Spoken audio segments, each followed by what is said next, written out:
ರಾಜ್ಯದಲ್ಲಿ ಮೊದಲ ಹಂತದ ಚುನಾವಣೆ ಮುಗಿದಿದ್ದು ಮತದಾನ ಇವತ್ತು ಬೆಳಗ್ಗೆ 7 ಗಂಟೆಯಿಂದ ಶುರುವಾಯಿತು.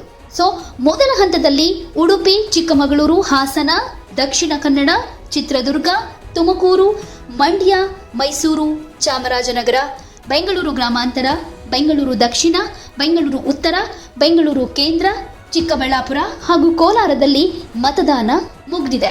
ಇನ್ನು ಈ ಲೋಕಸಭಾ ಚುನಾವಣೆಯ 2ನೇ ಹಂತದಲ್ಲಿ ಶುಕ್ರವಾರ 13 ರಾಜ್ಯಗಳ 88 ಸ್ಥಾನಗಳಿಗೆ ಮತದಾನ ನಡೆದಿದೆ. 2ನೇ ಹಂತದಲ್ಲಿ ಕೇರಳದ ವಯನಾಡು ಲೋಕಸಭಾ ಕ್ಷೇತ್ರವೂ ಸೇರ್ಕೊಂಡಿದ್ದು 13 ರಾಜ್ಯಗಳ 88 ಸ್ಥಾನಗಳಿಗೆ ಮತದಾನ ನಡೆದಿದೆ. ಕರ್ನಾಟಕದಲ್ಲಿ ಸುಮಾರು 5:30 ತನಕ 63.90% ಮತದಾನ ನಡೆದಿದೆ.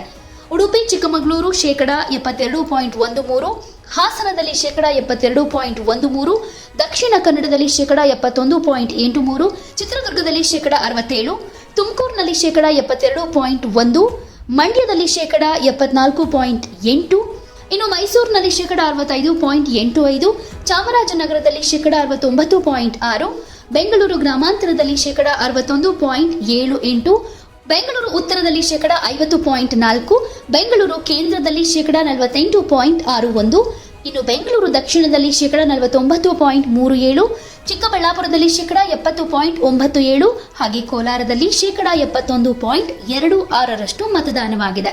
ಇವತ್ತು ನಡೆದ 14 ಕ್ಷೇತ್ರಗಳ ಮತದಾನದಲ್ಲಿ ಮಂಡ್ಯ ಲೋಕಸಭಾ ಕ್ಷೇತ್ರದಲ್ಲೇ ಹೆಚ್ಚು ಮತದಾನ ಆಗಿದೆ. ಹಾಗೆ ಬೆಂಗಳೂರು ಕೇಂದ್ರದಲ್ಲಿ ಅತಿ ಕಮ್ಮಿ ಮತದಾನವಾಗಿದೆ.